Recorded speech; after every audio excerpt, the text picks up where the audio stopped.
السلام عليكم ورحمة الله وبركاته. الحمد لله إن الحمد لله حمدا كثيرا والصلاة والسلام على رسول الله وعلى آله وصحبه أجمعين. أشهد أن لا إله إلا الله وحده لا شريك له وأشهد أن محمدا عبده ورسوله وختام النبيين ورحمة للعالمين وداعيا إلى الله بإذنه وسراجا منيرا. أما بعد. I'm going to tell you tonight about my journey from where I once was as a former Christian youth minister to how I got to where I am now. There's a lot of bumps in the road. You know, it seems pretty clear. Yeah, you're a minister and now you're a Muslim. You know, but there's a little bit more to it, inshallah. So just bear with me, and hopefully you'll get something out of it. Because the point is, at the end, is I want you to get the message behind the story. Because if I was traveling around the country just to tell my story, then I would be wasting time. It's on YouTube. Anyone can go get it from anywhere in the world. So inshallah, we're going to begin at the beginning. I was born and raised in Greenville, South Carolina. I was born and raised in Greenville, South Carolina. And I was raised by my grandparents because at a very early age, my mother had stepped out and my father was working 2 jobs. So it was me and my grandparents. And my grandparents were the traditional, conservative, Southern Christian folk, as they say. They were born in, they were very, very conservative in their ideals and their ideologies, in their ways. You know, as you hear about, people being set in their ways, that was my grandparents. Like we did it this way, and this is the way you did it every single day, and that was it.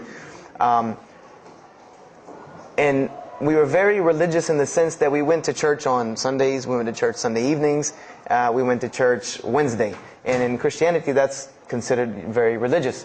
And it was not hard for us to go to church, and it was not difficult for my grandmother to drag me to church every Sunday, which as a kid is what they had to do, because the church was 2 houses down from our house.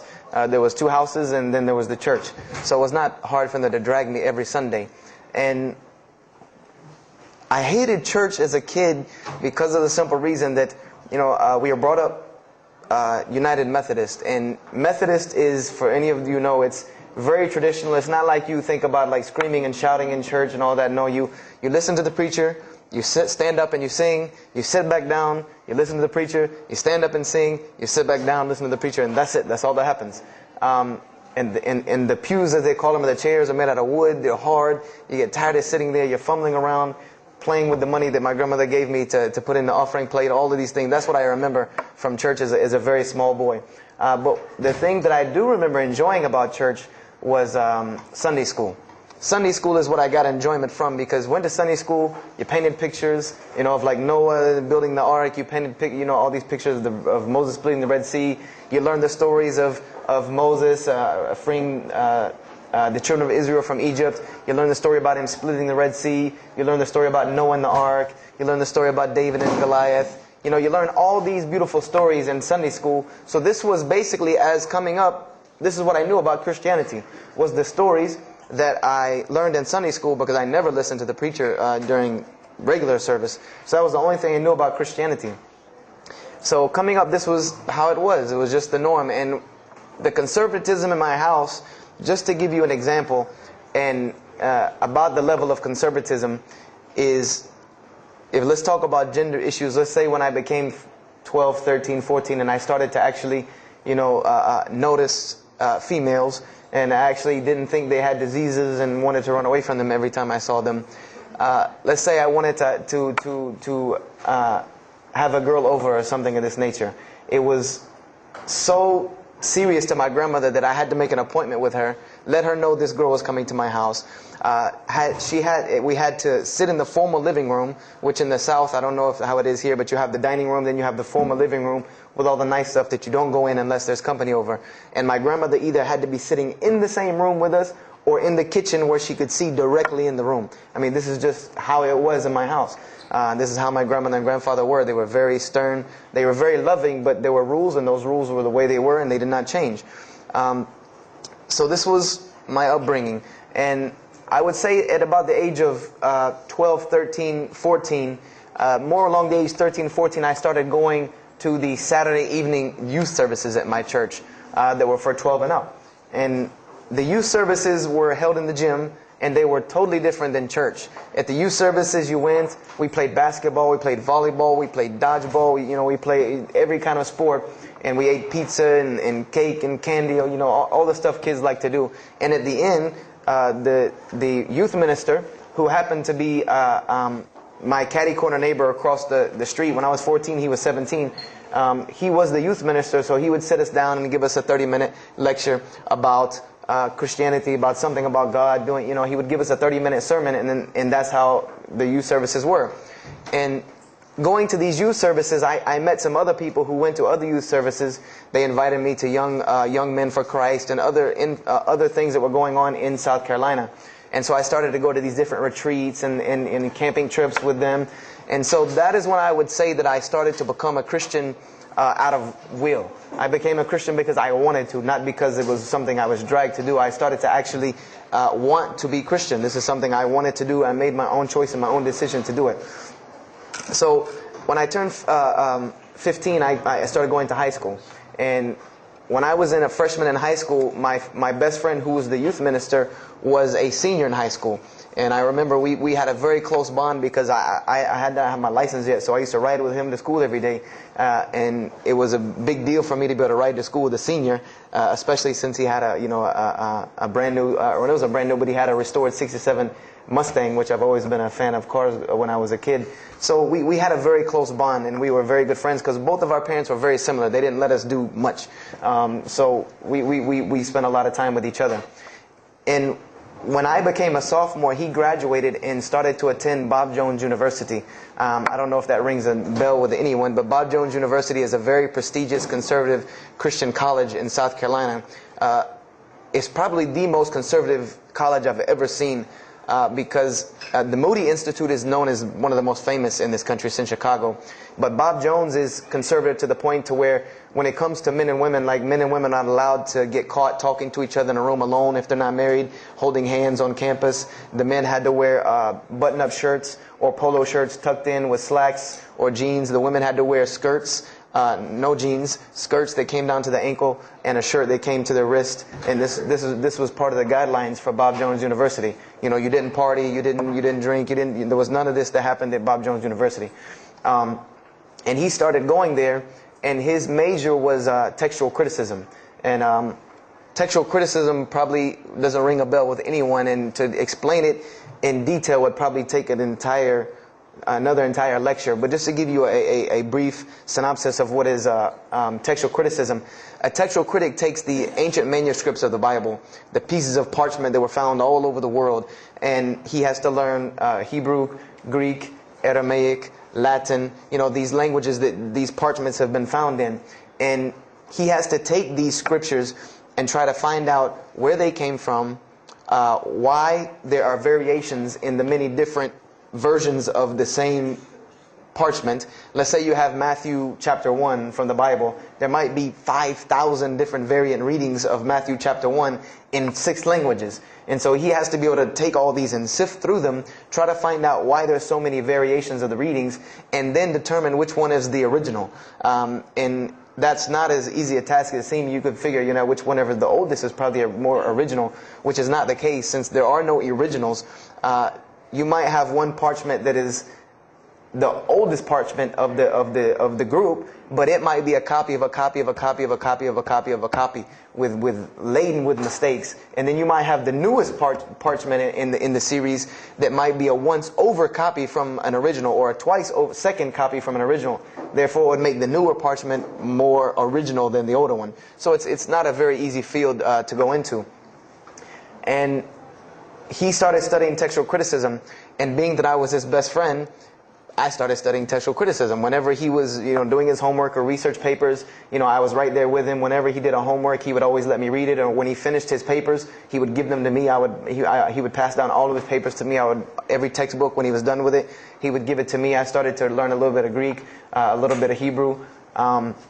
So I became, started to become a layman's textual critic, and I applied to Bob Jones University in my sophomore year because it was a 3-year waiting process for Bob Jones. And when I turned 16, almost 17, my friend came to me one day and he asked me a question that I had never really even pondered upon. He asked me, he said, "Have you ever read the Bible?" And I said, no, in church. I mean, yeah, we've all read the Bible in church. You know, your parents make you open it up and look at it. And at the Bible studies I went to, Young Men for Christ, we did have Bible studies, and we'd read a few passages and talk for 2 hours about those few passages. But he's like, no, have you ever read it? You know, like you read a book beginning to end. I said, no, I don't know anybody that's read, nobody that I knew had ever read it, beginning Genesis 1:1 to the end. He said, but this is the inerrant Word of God, as we are taught. This is our instructions on earth. Why haven't we read it? You know, why have we not read this book? And I said, you know, that's a very good question. And he gave me a challenge. Well, it was basically a challenge for us both. He said, let us start with Genesis 1:1 and let's read the Bible and let's see what God says to us. Because this is the inerrant Word of God, inspired to men for instructions for us. So let us see what God says to us. If God can talk to the preacher through this book, why can't He talk to me? I said, you're right. I said, that's very good. I had a lot of time on my hands. I wasn't really allowed to do much anyway after school. So I said, why not? Let's read the Bible. I was somewhat nerdy as a 14, 15-year-old, 16-year-old. So we started to read the Bible. And we decided to go from Genesis 1:1. And what we tried to do, this was the attempt that we made, was to not think of anything that we'd ever heard about Christianity, but to open the Bible and let's say I just found this book in the desert and read it and see what it says to me. Let it talk to us. So we started Genesis 1:1 and we started reading through the Bible. You know, we did some of it together and most of it I did by myself because I'm a very, very quick reader, so I decided to read a lot on my own. And as I was reading through the Bible, I started to notice the stories that I had heard in Sunday school. You know, you start reading Genesis, you read about Adam and Eve, we all know that story. You started reading about Deuteronomy, Exodus, you know, the stories of Moses, the story of Noah, the story of Lot and Abraham, and all these stories that I know. But I was surprisingly and astonishingly shocked by some of the stories that I read about these same people that I learned about in Sunday school. Just for instance, and this is a big testament to why Allah kept sending us prophets and why Islam was sent as a complete and perfected deen with the Quran. If you read about Noah in the Bible, there is the story about Noah saving humanity from the flood with an ark and all of that. There is this in the Bible.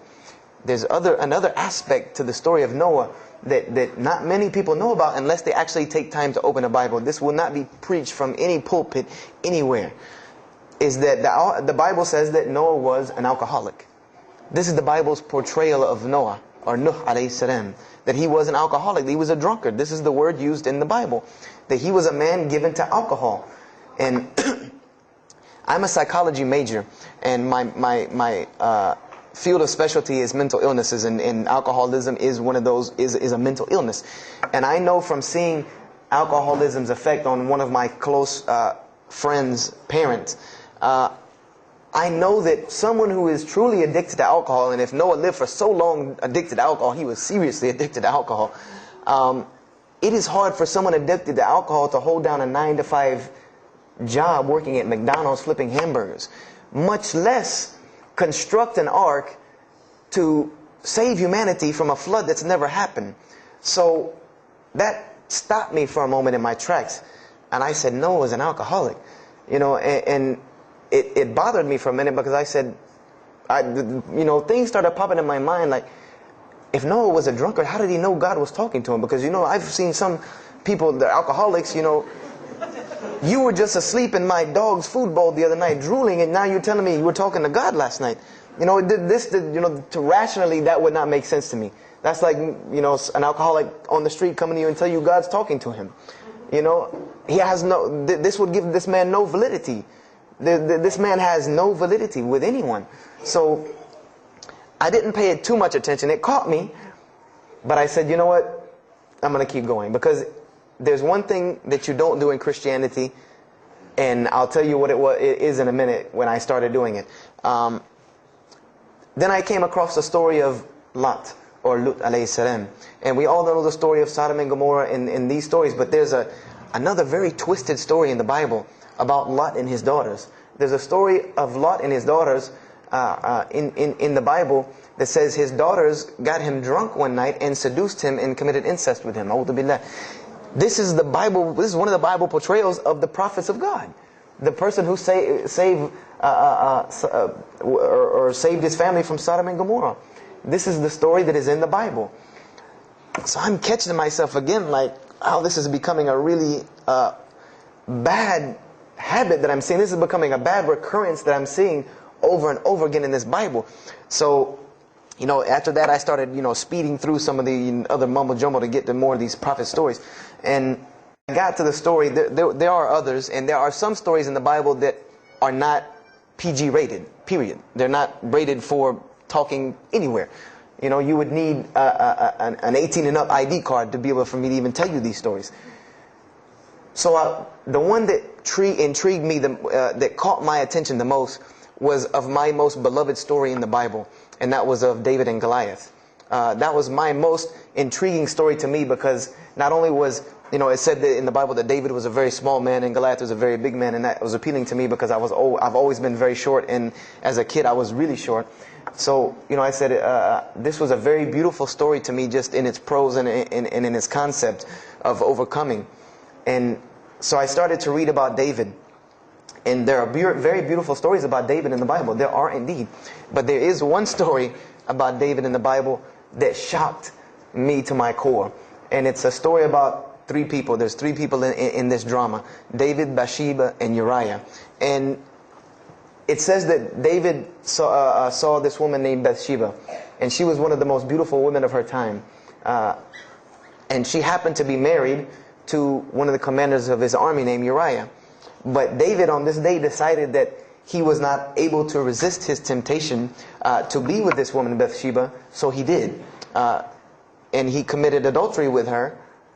And knowing that he did this, the way that he decided to cover it up was he sent a letter to the generals of his army saying that when the battle was fierce, for everyone to pull back and abandon Uriah so that he would be killed. And when he dies, then he could have Bathsheba, no harm, no foul.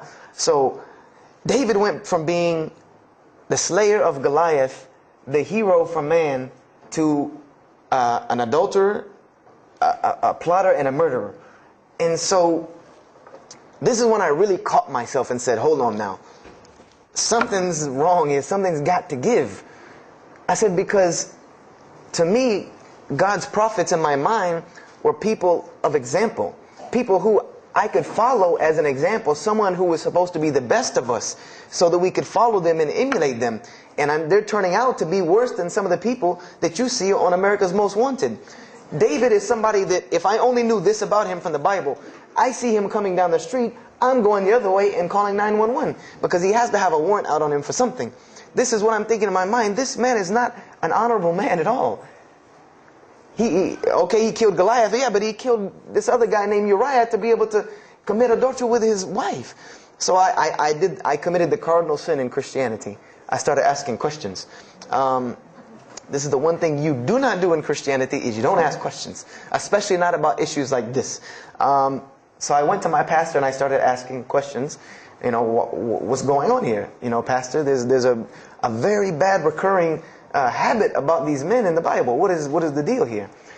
And I remember he told me the same thing that almost every pastor or every evangelist or anyone I talked to about this, same answer, almost like it was programmed.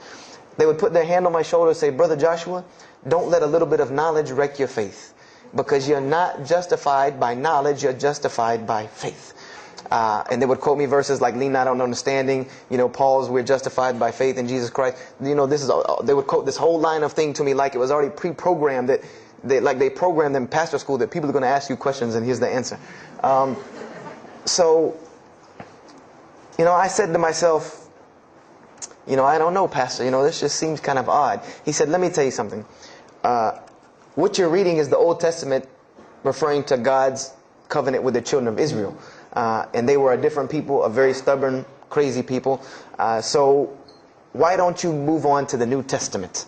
In the New Testament, you'll find the new covenant they were under with Jesus Christ, and I promise you things will change and be better. I said, okay, perfect. So I went ahead and finished and got to Malachi and then started with the New Testament. So I opened the New Testament. I said, here we go. Let's start all over again. But there were a few things that I had learned from the Old Testament that I wanted to keep in mind when I started to read the New Testament. I learned, number one, that God was one in a unique sense. This is what I learned from the Old Testament, that God was one in a singular, unique sense. This is over and over and over and over very clearly in the Bible. God's nature is one. This is so clear through the Old Testament. And that He was very jealous about His worship. And every single time the children of Israel would turn to something else other than Him, He would punish them and restrict their lifestyle. This is something that I learned. And it kind of, the similitude to me with how God dealt with the children of Israel was, and I hate to use this stark contrast, but it's almost as if one of us went out, God forbid, I hope not, and let's say we went out here and robbed a bank. You rob a bank, you're going to jail for a long time. And every day when you wake up, do you think that jail is going to look like the Hilton at LAX? No, I doubt it. It's probably dark, cold, bad food, orange jumpsuits, not nice people, the whole 9 yards. And the reason why this is, and I know this now from studying psychology, is that this is supposed to be a stark reminder every single day when this person wakes up that you are in jail. This is supposed to remind them every single day you're in jail because you committed a crime. And we run this, not you. This is the message that is being portrayed to this person in jail. So when the children of Israel kept rebelling against God, He restricted their lifestyle. If you study Judaic law now, it is some of the most strict religious law you can find. All of the good things that we enjoy as Muslims, even when it comes to dietary laws, like the good parts of the meat that we are allowed to eat, they can't have these things. These are things that are restricted from them. Why? Because God, Allah, wanted to remind them every day that I am Allah. I am your God. You will worship me. I run this, not you. And I understood this from reading the Old Testament. This is a concept I had come across. So I started with the New Testament, Matthew, Mark, Luke, and John. And one other thing that I did when I started to read the Bible was, if you go to Barnes & Noble, let's say you go to Barnes & Noble and you take a book off the shelf. What is usually the first thing you look at? The title. Then the next thing, the author. You want to know the title and the author. What is the name of the book? Who wrote it? And if you do this test with every single book of the Bible, you get a title and no author. Author unknown. Or author is appears to be so-and-so. Or we derive that so-and-so possibly written this. Like let's just say for Exodus, they say Moses wrote Exodus. Which if you read some of Exodus, he couldn't have written all of Exodus because the last part of Exodus is Moses' death, burial, and Joshua taking over the children of Israel. And now unless Moses was a sure indeed prophet that was able to write things after he died, then he did not write these things. And so when you go to Matthew, Mark, Luke, and John, I wanted to know Matthew who, Mark who, Luke who, John who, because it's called the gospel according to Matthew. The bad thing is that no one knows. No one knows because no one penned their name down to these things. No Bible scholar in his right mind will tell you that we know for sure Matthew so-and-so wrote this, Mark so-and-so wrote this, Luke so-and-so wrote this, John so-and-so wrote this. It's factual information that we do not know who wrote these. So I was intrigued. I'm like, that doesn't, why would somebody write this book that's supposed to be passed down over generations and people are supposed to, this is the inspired word of God to guide mankind, and nobody decided to pin down who wrote it. But anyway, I started to read it, and I started to notice things about the teachings of Jesus Christ. And they were not what I had learned in church. When Jesus spoke, He spoke of the nature of God. And when He spoke of the nature of God, it was the same nature of God that I found in the Old Testament. Jesus said many times that God is one. God is unique. He would even quote from the Hebrew Scriptures. Hear, O Israel, the Lord your God is but one. When He was asked, what is the greatest commandment? Or He was asked the greatest commandment. He said the greatest commandment, and every Muslim should understand these two concepts. This should be nothing new to you. The greatest commandment is to love the Lord your God with all your heart, with all your might, with all your strength, and then to love your neighbor as you love yourself. He said the rest hang on these two, which we know in Islam we have rights of the Creator and rights of the creation. So this was the concept that He was teaching. And he even said in 1 John 5:17, and this was more clear to me than anything else can be. This is life eternal, that they may know you, the only true God, and Jesus Christ, whom you have sent. And when you look at that in the Greek and the Aramaic, it is almost exactly to a T of La ilaha illallah Muhammad Rasulullah. Now that I know Arabic and have understood that, very same similar statements. Yes, indeed, there were some implicit statements about that you could implicitly, if you took them and separated them from everything else, you could maybe derive that Jesus was trying to claim some divinity or something for himself. But I also know from doing psychology, and I did a little bit of law too, that an implicit statement cannot override an explicit statement. An explicit statement always takes precedence.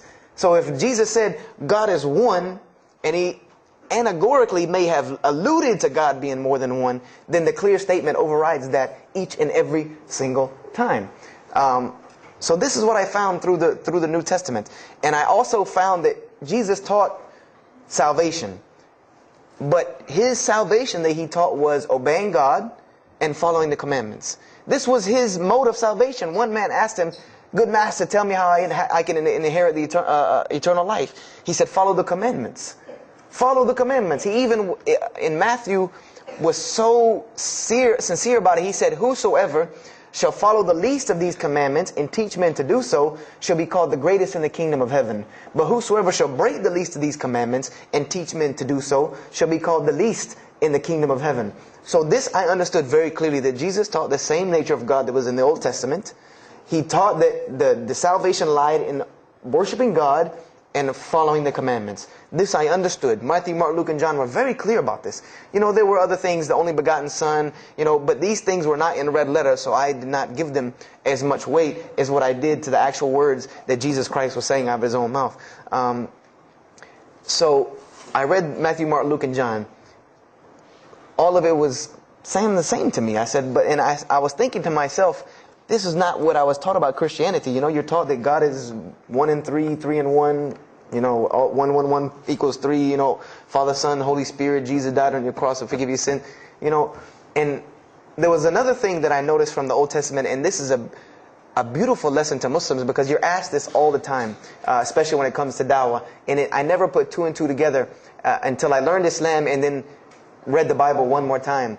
Is I wanted to know why the Jews wanted to crucify Jesus so bad. Why so bad? They could have just mobbed him anywhere and killed him on the street.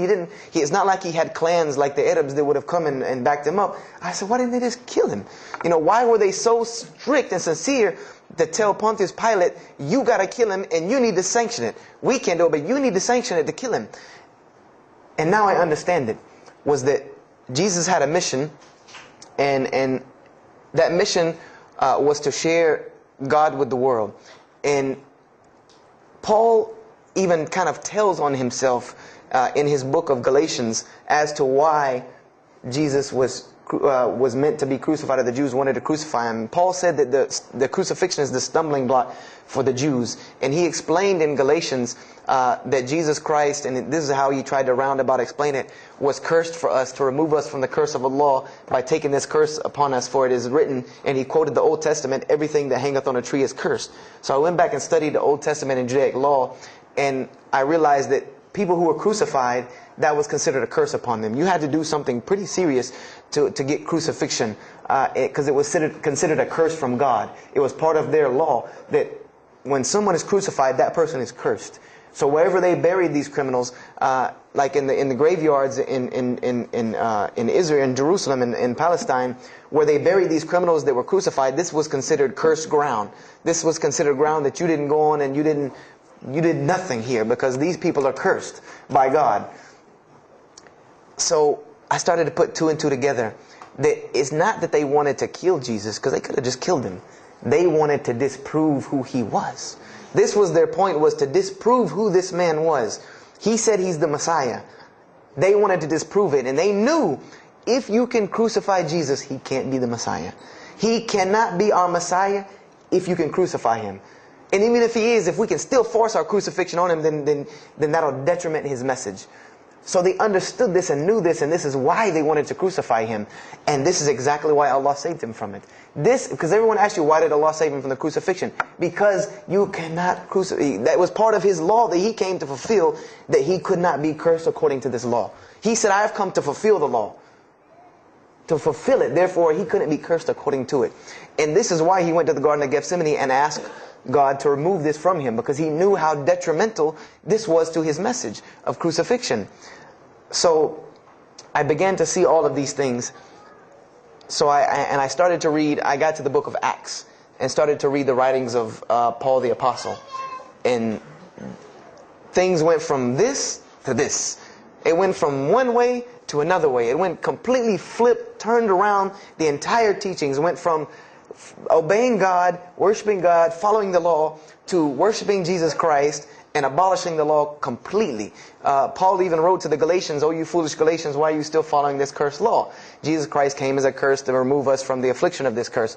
So I said to myself, but Jesus just said a few books before this that whosoever shall break the least of these commandments and teach men to do so shall be the least in the kingdom of heaven. And here you go, Paul preaching this gospel to abolish the law. So I even asked, what is going on here? So I started asking my pastor, and my pastor said, now you're getting into deep water. You know, now you're starting to question the New Testament. You really have some issues. You know, they even thought that I might be, you know, possessed and all kinds of things. So I had a very big conflict going on inside of me, and my friend took me to his textual critic teacher, his professor. And what this man told me probably wrecked my faith in Christianity. And I always say, I doubt he would be very happy me traveling around the world telling people that a Christian professor from Bob Jones University wrecked my faith in Christianity. But he did. Because what I asked him was, what happened to all these contradictions? You know, in the Old Testament there are many contradictions. If you study Hebrew language, you'll understand that when you read some of the Old Testament or the Torah, that there are some parts of the Torah that you can see is the most beautiful Arabic that you can see, the most beautiful Hebrew that you can see, just like when you read the Quran. It's very beautiful Hebrew. And then 2 chapters later, you'll see Hebrew that looks like a broken 3-year-old who is trying to scribble some Hebrew down. It looks very colloquial, very dialectic. You can tell it's not the same person speaking. So I went and asked him about all this stuff I saw. And he told me, he said, what you have is a book written by men over centuries and centuries and eons and eons. And he says, and this book started as an original that was copied and copied and copied, and somebody added a mistake, and somebody came behind him and corrected that mistake and added 2 of his own. Someone came and copied it and skipped a line and added a line where it wasn't supposed to be. And then someone else came and copied it and took it to his country, and in order for it to fit well with the doctrine they were teaching, he would cross out a dot here or cross out a word here or change a word here so that it would fit with the theological ideas of this part of the world. And he said, and after all these years, you have a book now that is compiled from all of this, written by the hands of men that still have men's fingerprints left on it. And that's what you have. You have an imperfect book that is only perfected through faith. This is exactly what he told me, that this book is perfected through faith. You cannot perfect it textually. It's not a textually perfect book. Those who believe in it by faith. And so I said, here we go again with this faith thing. You know, I said, God gave me a brain for a reason. If he did not want me to use it, he would remove this reason and logic part of my brain out and replace it with more faith. So, you know, and I was of the opinion, you know, as the saying goes, my grandmother didn't raise a fool. I'm no fool. You know, I said, I can't believe in this. You know, I mean, this book I've been taught is the inerrant word of God, and you're just telling me that it's a book of errors that's only perfect through faith. That's like me taking a 1982 Datsun all beat up and saying, if you believe it can be a Mercedes. If you believe. You know, that would make no sense. You can't take a car to the car dealership and say that. No, if you really believe it, if you look at it right, it's a Mercedes. So I said, no, you know, this is a book full of errors. And God's religion is perfect. If God has a religion, it's perfect. If he has a book, it has to be perfect because he is perfect. So I left Christianity completely. And I decided that I was, I had learned some concepts from the Bible. God was one. You couldn't fool me of that. I had also concepted that there should be nobody standing between me and God, because He created me without permission from anyone. Therefore, I don't need to be taking permission from someone to go to Him. If I had to be forgiven for something, it should come from Him, because on the day of judgment, it's going to be me and Him alone. And I didn't know about God's prophets yet. I had my doubts and persuasions about that. So I decided to start searching other religions. I went back to Judaism. I studied Judaism.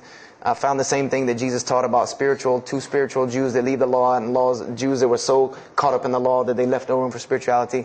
I studied Buddhism, Hinduism, Taoism, Confucianism, Wiccan, Bushido.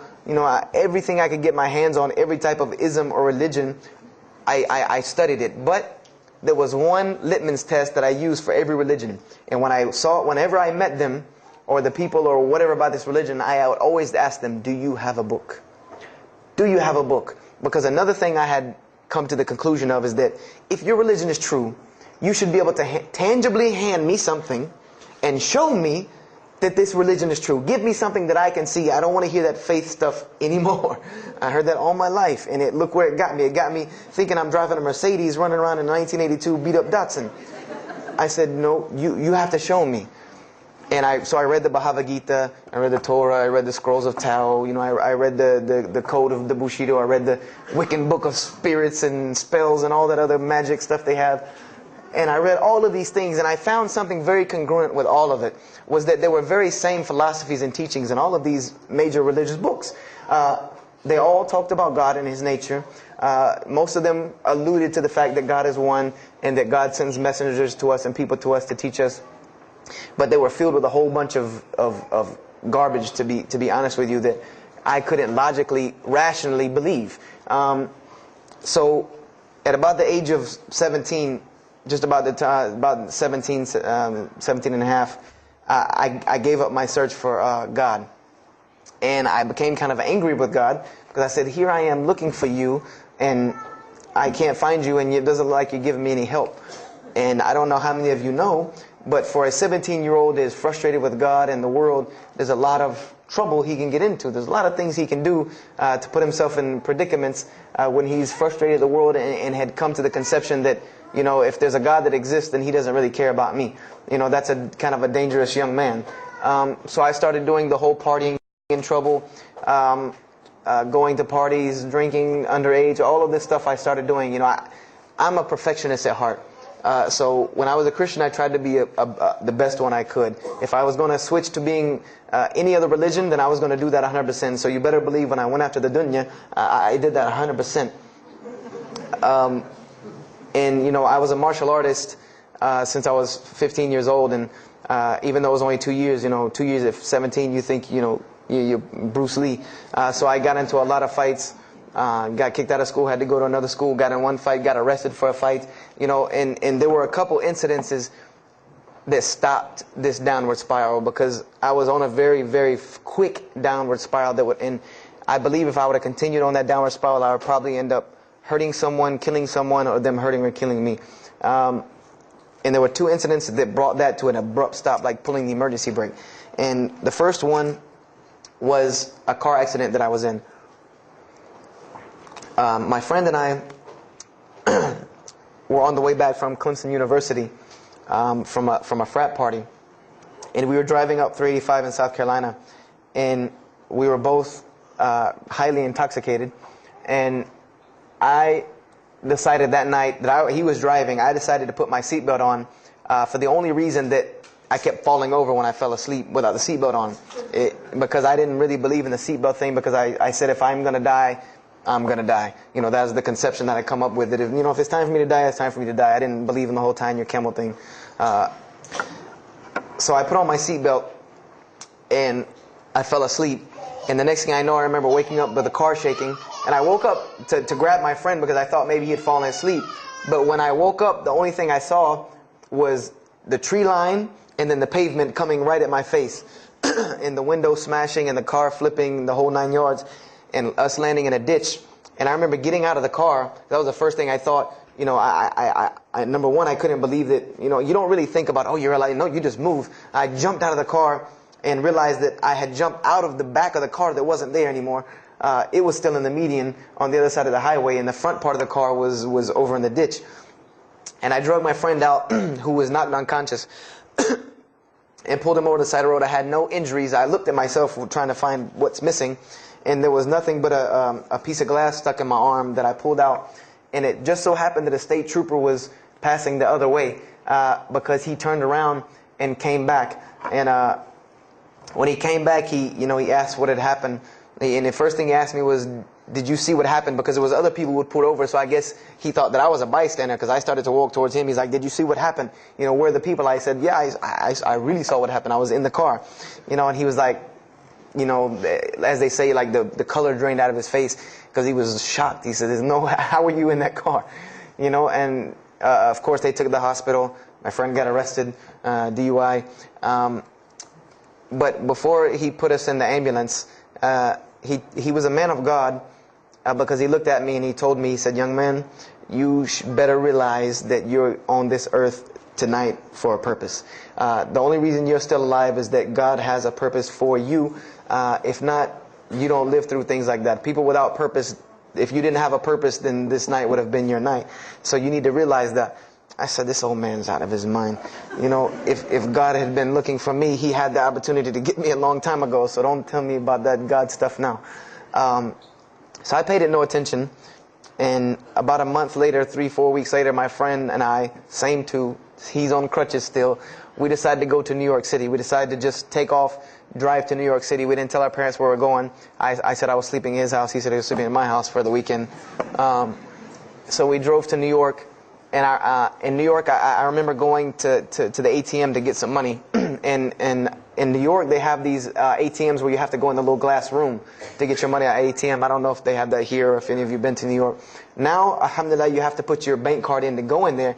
But in 97, it was not like this. You went in, and it was almost like the game Mousetrap, because you go in, take out your money, criminal comes right in behind you. There's nowhere for you to go. You know, there's nowhere to run. So I went in, I took my money out of the ATM, and I heard the door open behind me. You know, so I turned around. You know, I thought somebody was coming in behind me, and there was a man who put a gun to my face.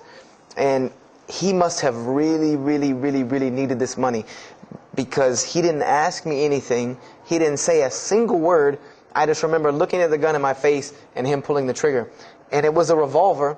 And to this day, I'll never forget that image in my head of seeing that little spindle turn and hearing that very distinct click of a revolver. And it probably could have been like a .32 snub-nosed gun like this, but when it was in my face, it looked like one of those like cannons that you see on the movies. And I remember when he pulled the trigger, I didn't think anything. You don't think anything. You just blank. You just go into this like shock of blankness. And then a couple seconds later, thankfully I had been doing martial arts. That might have helped me overcome the fight or flight syndrome, because all I could think was, go! You know, like myself kicking myself, like, what are you doing? Go! So I bum rushed him. We went flying. He went flying. Money went flying. Gun went flying. And I took off and went to the hotel and didn't say anything to anybody. We went back to South Carolina the next day. And I didn't say anything because we weren't supposed to be in New York. My grandfather would have killed me. If that guy didn't kill me, my grandfather would have took care of it. So I didn't say anything until about a month or two later. You know, I kept having nightmares about this same incident. I kept having night terrors from this incident. And so I told my grandmother about it. And she told me the same thing that the officer had told me. She said, you know, you have to realize that God has a purpose for your life. You're here for a reason. People don't go through the things that you've been through and still walking on this earth without a reason, and you're pushing the limit. This is what she told me. You're pushing the limit, really. God has something for you, and He wants you to get it, but you're pushing it. And she didn't tell me to go back to Christianity and study my Bible. The only thing she told me was that God hasn't gone anywhere. You just have not looked in the right place yet. And so I decided to put myself back together. You know, the car wreck, the gun thing, the getting arrested for fighting, like all of that, like really made me stop really quick and think, that I need to get my stuff together. So I became I became an agnostic, someone who I believed in God with no form of religion. I prayed to God on the floor on my hands and knees, because this is how all the books of God, this is how the Bible, the Torah, the New Testament, the Bhagavad Gita, all of these scriptures that I ever read, they said that this is how the men of God prayed. And it was during this time that I did read one book about Islam in the public library, because I had never heard of Islam ever.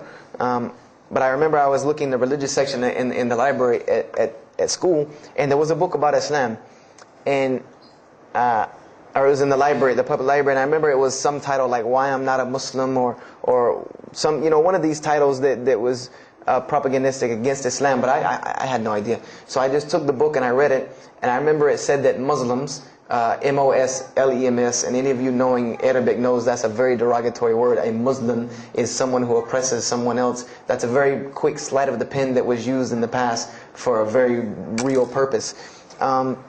It said that Muslims were people who worshipped a moon god named Allah, who lived in a box in the desert in Saudi Arabia, and they were oppressive to women. I remember there was a whole chapter about how they could have 4 wives and as many as they want, actually, because they could marry 2, divorce 1, get 3 more. This whole, and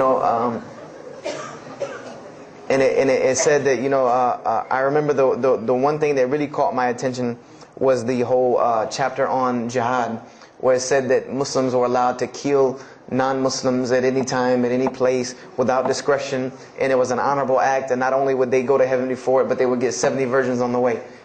So I closed the book on Islam, put it back on the shelf, and marked off Islam off my little list of religions, and said thanks but no thanks, and if I ever see a Muslim, I am out. And I said I'm pretty safe in Greenville, South Carolina. I had never seen a Muslim ever. So I said, I don't have to worry about running into no Muslims, thank God. So, I started, just worshiping. I tried to just be a good person, pray to God, ask Him for guidance, try to be a genuinely good person. And I remember what changed is when I met a Muslim. I met a Muslim who I had met a couple of times at school. We had went to school together, and I knew him, but I never knew that he was Muslim.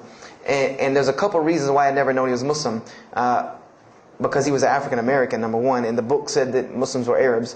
And number two, I didn't know, I thought Muslims ran around, marrying as many women as they want and killing non-Muslims. I didn't know that they could also be part-time drug dealers. So I never knew that this guy was Muslim. I didn't put 2 and 2 together. So we were at his house one day, and me and my other friend, the one that I got into a lot of trouble with, I'm trying to keep him out of trouble now.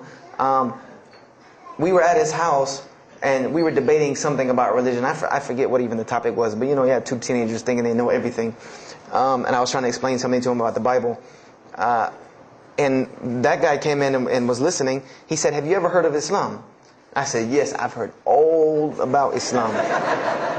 He was like, "Okay, so what do you think of it?" I said, "What do you mean what I think of it? That's probably the worst religion I've ever seen on the face of the planet." He's like, "Why?" And he's like, "I'm a Muslim." I was like, "Man, stop playing." You're an African American. He's like, "So?" I'm like, "The book said you guys were Arab. All the Muslims were Arabs." He was like, "What else did you read in the book?" And I told him. He was like, "Man, what what have you been reading?" He's like, "You need to go to the mosque for Jummah." He's like, he told me, he said, "I'm not a good Muslim." This is what he said to me. He said, "I'm not a good Muslim. I'm not even going to try to front and say I'm a good Muslim." He said, "But I can guide you to some people that can tell you the real truth about Islam," because he knew about my story about wanting to find religion. And he said, "You need to go to the mosque for Jummah." And I said, What's Jummah?" He said, "It's just like church with no chairs." And I said, "I can do church with no chairs because in church the chairs were the worst part anyway." Because they had these hard benches that you sit on that are like this, and they're so hard. I said, "That's good. You sit on carpet? Wow, man, every church should be like that." And I said, where's the mosque? He said, it's on Wade-Hampton Boulevard. I said, where on Wade-Hampton Boulevard? I lived on Wade-Hampton Boulevard. I lived right off of Wade-Hampton Boulevard.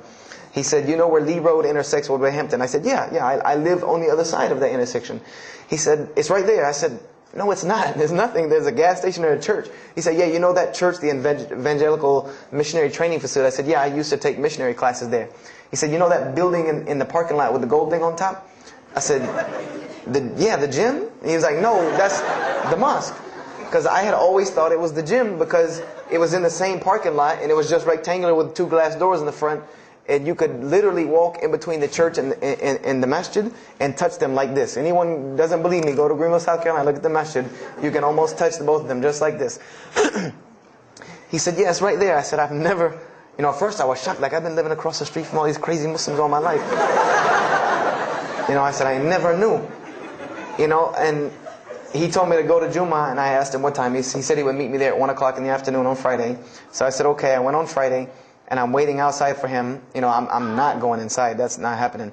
And I'm seeing all these people going in. And at this time, it was a predominantly Indo-Paki Arab masjid.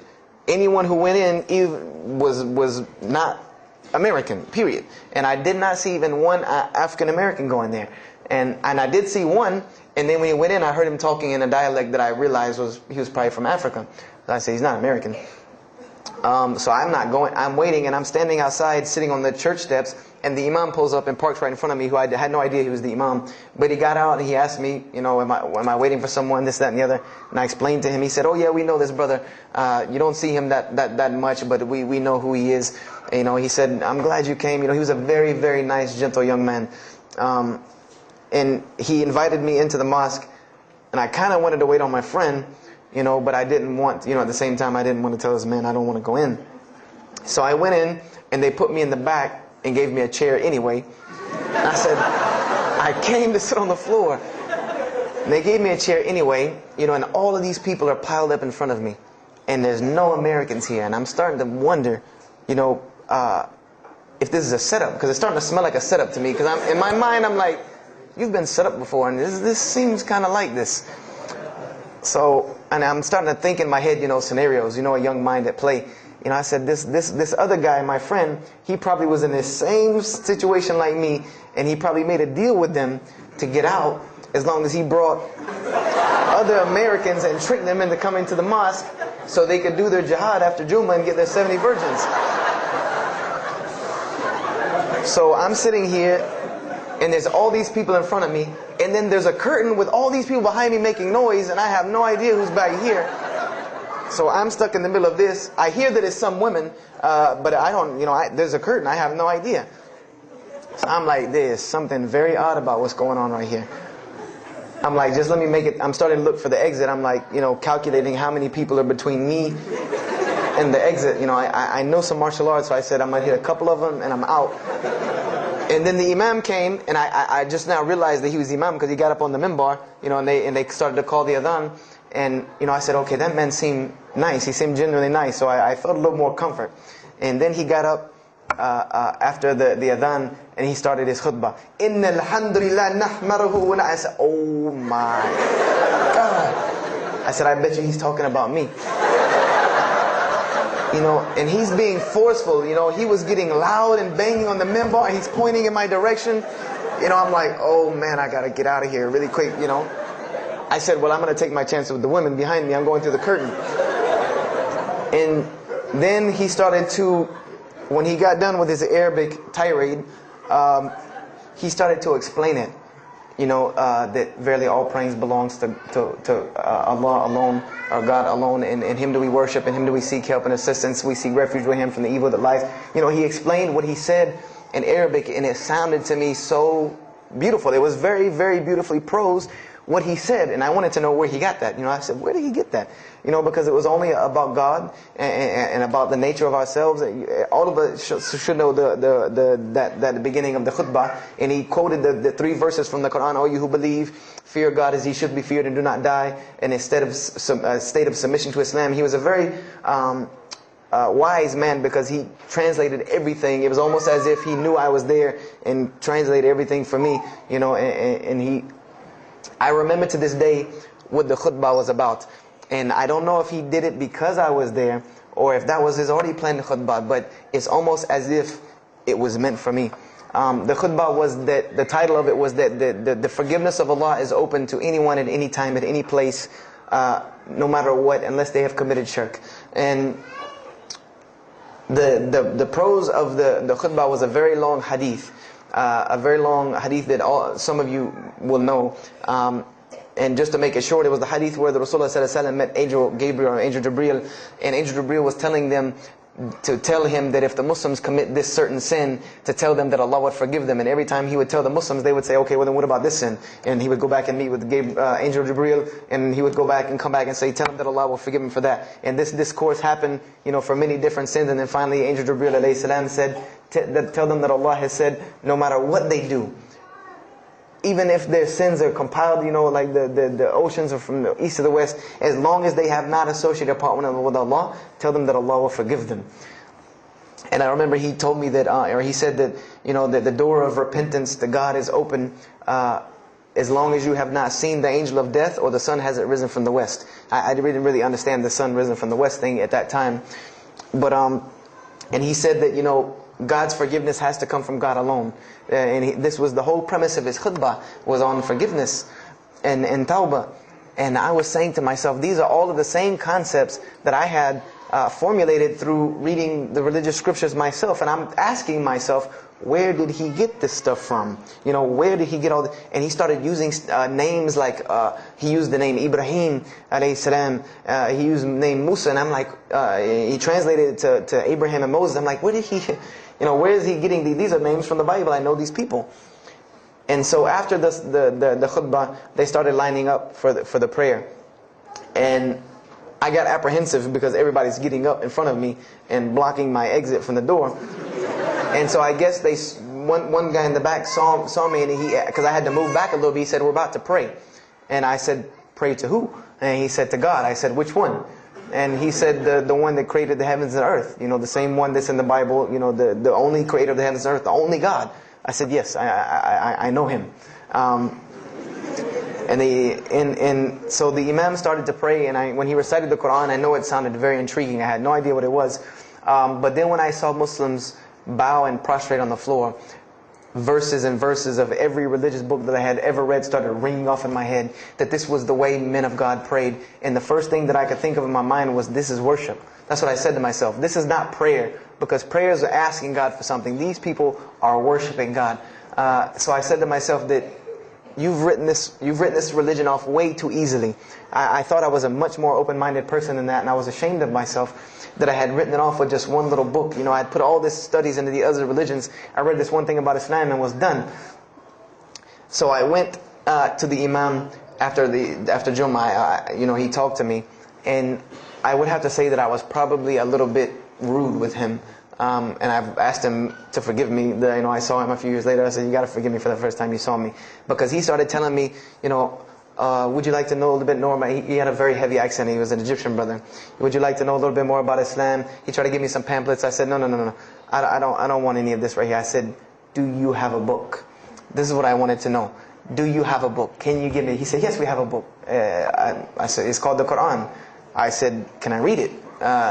Is it in English? Can I read it? He said, sure, you can read it. And then he tried to explain it to me a little bit, how it came by. I said, nah, just give me the book, because the book should speak for itself.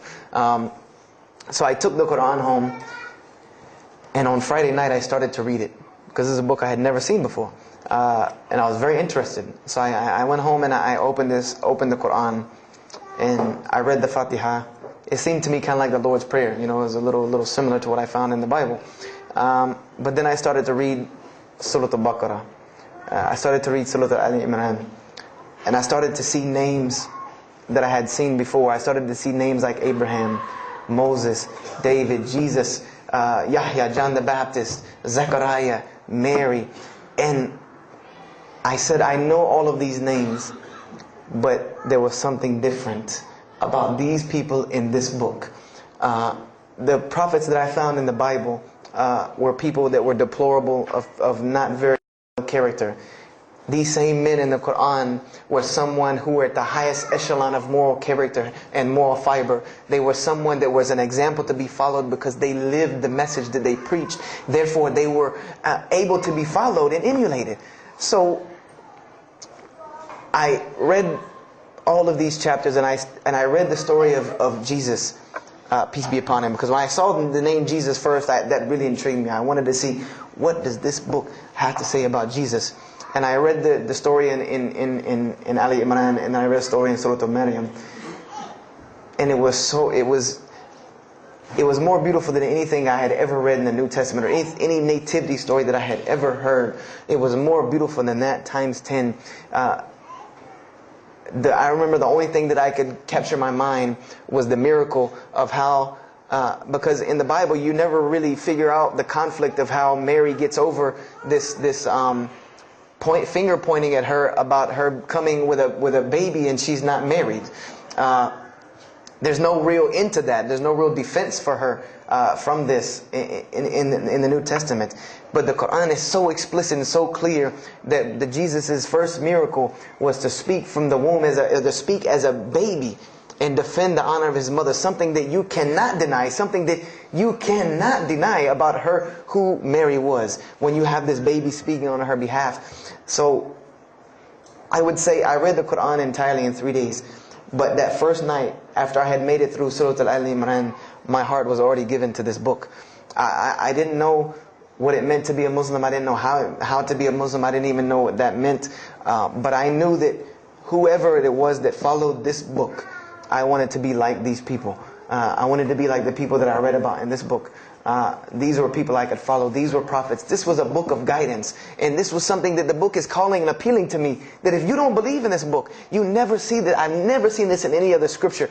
The direct challenges that are in the Quran, that if you don't believe this book is true, put it to the test. Put it to the test. And this was something that was so astounding to me, that God is telling you over and over again, if you don't believe this is the truth, test it. Bring me something else like it.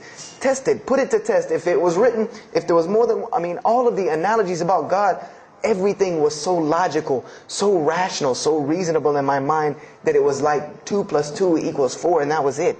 There was no 1 + 1 + 1 = 3, egg, yolk, water, fire. There was none of that foolishness. The Quran was very direct and very straightforward in its teachings.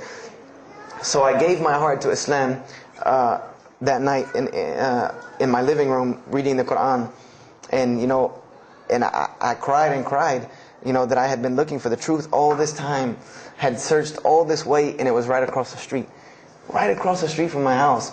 And so I went back on Monday to accept Islam and ask these Muslims where in the world they've been all this time, and I go ready to go in there and do my thing, and I go and the masjid is locked. And because they only came on Fridays and for Isha during that time, and I didn't know. So I said, okay, I guess I have to come back on Friday, because every time I passed by the masjid after that, it was always locked. So I came back on Friday and I took my shahada, and as they say, the rest is history. But I don't travel around the world, and this was in December of 1998. I don't travel around the country and the world telling my story, just for the entertainment value. Even though I've been told it does have some entertainment value, I don't tell it for that person for sure. If that was the only reason, then you could just get it off of YouTube and it was the same exact story. I'm going to finish with this, and I hope you can give me 10 more minutes, inshallah, to tell you why I go around telling my story. I tell my story to let everyone realize that there are millions and millions of people just like me.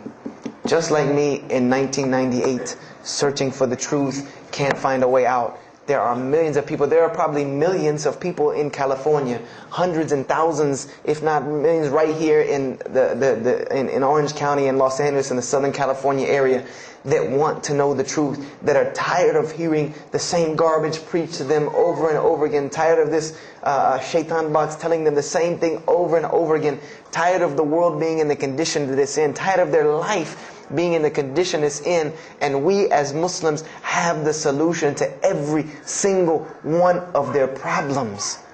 And guess where we keep it at? Right here inside the masjid. Right here inside the masjid, we have all of this truth. We have the solution to every problem in the world.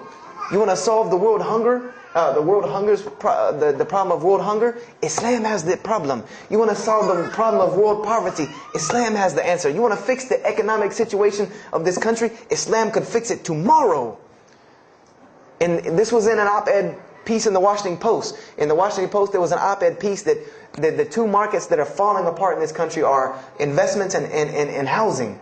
And there are two people in this market that while the rest are bottoming it out, this market is steadily climbing. It's not getting rich overnight like people want to, but it is continually going up, and that is Islamic financing and Islamic housing markets. These two things are so steady and so strong that economists in DC are trying to figure out how they can take some of these Islamic principles, from these investing and housing firms, and plug them into this system to give it some stability, because they realize that you won't get rich overnight in the Islamic system, but it will be stable. It will be something that will give stability. So they are starting to find out that Islam has the answer and the solution to their problems. But we already know this. We already know this, that we can solve every world problem with Islam, would put it into it. But the problem is, we're hiding it from the people. Unfortunately, willingly or unwilling, knowingly, unknowingly, we are hiding this from the people. And there's a statement in the Quran and that Allah warns the Jews about what they did with their religion. And it is a statement that is left in the Quran for us, that verily those who conceal the evidences and the clear proofs, after we have made it clear for them in the book, they are those who are cursed by Allah and cursed by those who curse, unless they repent and reveal that which they have been concealing. Those I will accept their repentance, because I am the one who accepts it, the most merciful. We have become guilty just the same way the Jews have of hiding the truth about their religion. When they saw the Prophet Muhammad ﷺ, they knew the truth and wanted to hide it. People, we know the truth about Islam, and we are hiding it. We as Muslims are running around begging Allah for dignity and honor and help, when He has already given it to us in this deen. Everything that a Muslim could ever want has already been given to him in this deen of Islam. Anything that you ask Allah for, there is an account set up for you to go take it out of. You just got to find it where it's at. And any of you, I'm not going to go through the ayahs for they're too long, but if you want to know the solutions to every one of your problems in this world and the hereafter, just go read Surah Al-Saf, ayah 10 through 13. Very, very easy solution. If I had the time, I would read them to you, inshallah. But we have the cure to every disease in the world.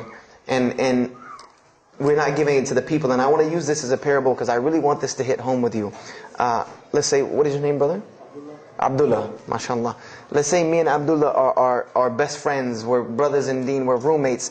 And we've been roommates for years and years and years. And let's say brother Abdullah has contracts an illness, a disease that is one of the most painful diseases that any human being can ever go through in his life. And it's not something that is going to kill him quick. Let's say this disease is going to suffer and fester with Abdullah and make him not be able to eat, sleep, nothing. He's just miserable all the time. When I come home in the evening, he's rolling around on the floor in pain. And let's say I know him in this condition, and let's say one day I come across the cure for his disease.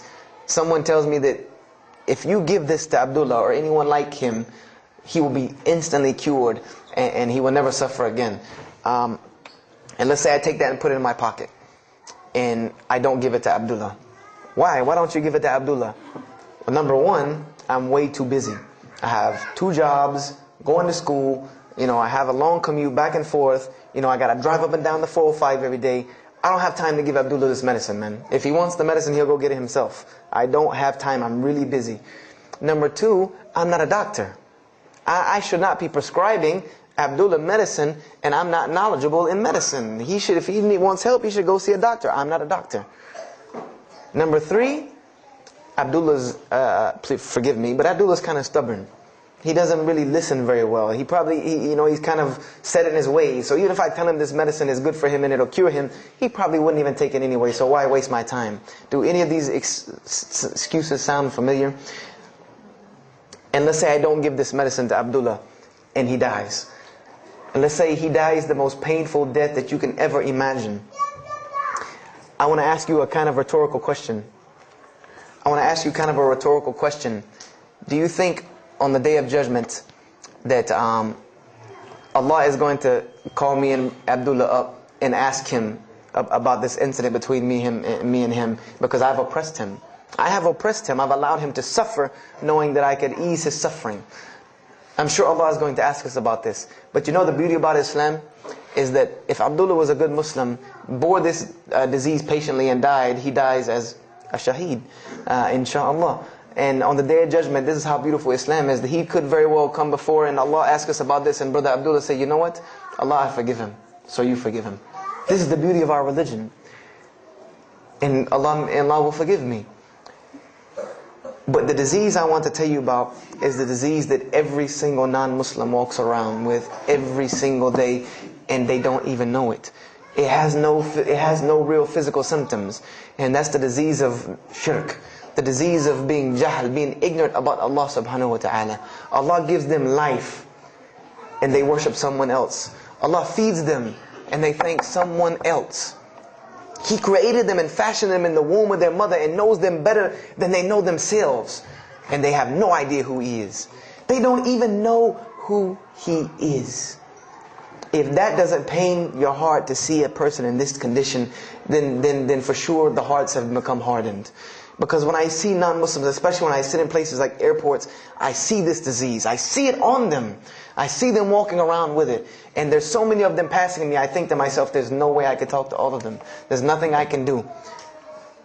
And this disease is something that not only is not going to show up as a physical symptom, and is going to leave them ignorant about Allah subhanahu wa ta'ala, but when the day they die, they will die the most physically painful death that anyone can ever suffer. The Rasulullah ﷺ said that when the angel of death comes to the disbeliever, it doesn't come kindly. He yanks the soul through the nose, and it's as if his flesh is torn from his bones. It's as if they take Brother Abdullah and turn him upside down and stuff him in a human paper shredder. This is the death that is waiting for those who do not know Allah subhanahu wa ta'ala. And you know the unfortunate thing? That while you've been sitting here listening to me, thousands of people have died. Thousands of people have lost their life not knowing Allah while I'm talking to you right now. People in this city have lost their life, and there's nothing we can do about them. They're gone. It's too late for them. We can't save them even if we want to. And that's a deplorable, deplorable, sad, sad fact that we can't save them. But there are many, many, many, many who we can save. And that all that takes is us taking this light of Islam we have and showing it to the world. There's a statement in the Bible, and I finish with this. Whether Jesus alayhi salam said this or not doesn't matter, because this statement is one of the most profound statements that has been somewhat of a focus for me in my mission of da'wah.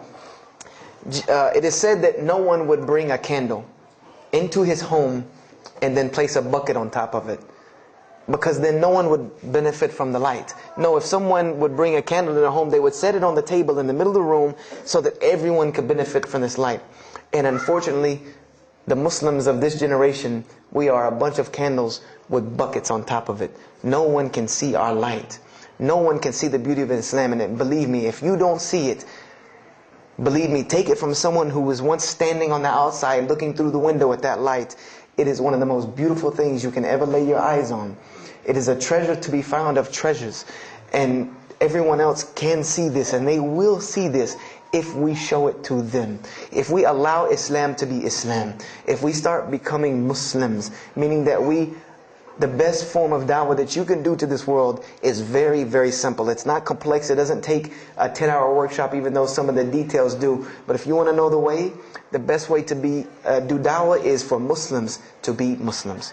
That's it. Study our history. Study the history of Islam. Why was the world conquered by Islam? Not through military campaigns and wars, but through Muslims being Muslims. The most populated Muslim country, Indonesia, was because of Muslims being Muslims. A few Muslims deciding to get up off their behinds and go to another country and live their life as Muslims, not shaving off their deen to be pleasing to those people, but being Muslims. And when the people asked them and inquired, what is it about you backwards Arabs that we've heard all these crazy things about? Now you come out of the desert with pristine moral and character, and you have better ethics and morals than we do. What is it that's happened to you people? And their answer was, La ilaha illallah, Muhammad Rasulullah. That we believe in Allah and He has sent us a man named Muhammad, and we emulate his lifestyle. That's why we're like this. This is what conquered the world for Islam. This is what conquered people's hearts for Islam. Was the truth and the beauty of it, and its simplicity of its message. This is what brought me, and this is what the world needs. With all of this foolishness going on in the world, this is what it needs, the simplicity of Islam, whether they want to hear it or not. They know it in the bottom of their heart. When you show them the truth, even if they turn away from it, they know it's the right thing. They know it's the truth. And on the day of judgment, you can stand before Allah subhanahu wa ta'ala, having washed your hands and saying that I did my job. And I finished just one more thing. I finished with this. If you don't believe this is important, if you don't believe this is one of the most important things you can do as a Muslim, then the last statement of Prophet Muhammad ﷺ to the Muslims as a whole, he gave his farewell sermon. And we know that what his farewell sermon was a summary or a synopsis of what Islam is and its general principles. And he knew this was the last thing he was going to say to the Muslims as a whole. And how did he end this sermon? Those who are here, pass this on to those that are not here. For verily it may be that the last one that hears my message may understand it than those right here among us. He gave a command to those Muslims to pass it on, and for those Muslims to pass it on, and for those Muslims to pass it on, until there was no one left to hear this message. This was a command he gave, the last command he gave to this ummah as a whole. And then what happened? He pointed his finger to the heavens and said, "O Allah, bear witness that I have indeed conveyed your message." And upon saying this, what happened? Allah revealed the surah, "This day I have perfected for you your deen, and completed my favor for you, and chose for you Islam as your religion." And the last statement that Prophet Muhammad ﷺ gave to us before this was revealed was that we must pass this message on. He gave us that duty. He took that duty that was only reserved for prophets. No one else, no other. If you don't believe me, go read Surah Al-Bayna about what was commanded of the other nations. No other nation was given this opportunity and blessing to pass on this deen except us. Because there are no more prophets coming. So the job falls on our shoulders. Qurans are not going to fall out of the sky and hit people when they're walking down the street. This job has now become ours. And just like if the Prophet Muhammad ﷺ had not done his mission, he would have been accountable before Allah. If we do not do our job of spreading this message of Islam, we will stand before Allah on the Day of Judgment. Don't be the person standing before Allah on the Day of Judgment and your neighbor that you've known, your co-worker that you've known 10, 15, 20 years come and find you and tell you, you knew this day was coming. You knew this day was coming and what was going to happen to me, and you did not say anything to me. And those people will complain to Allah about us. They will complain to Allah about us. Because we have the truth right amongst them, and we're not giving it to them. We need to stop hiding it in our masjids, in our homes, in our hearts, and we need to give it to the people. It's beautiful, trust me. Just hand it to them. Just hand it to them. I promise you they'll take it, because it's something that is so pure and pristine. And forgive me for probably going over my time. And if we have time, I want to leave some time for questions and answers. I will be outside to take any questions and answers. The only last thing I want to announce and let you brothers and sisters know is one of my biggest dawah projects is a DVD project that I do. And my goal is to put a DVD about Islam in the hands of every single person in the United States of America. Right now I'm working on Florida and I have other brothers working in other places because people will watch a DVD. We did studies on this, and people will watch media before they'll read a book or before they'll listen to an audio CD.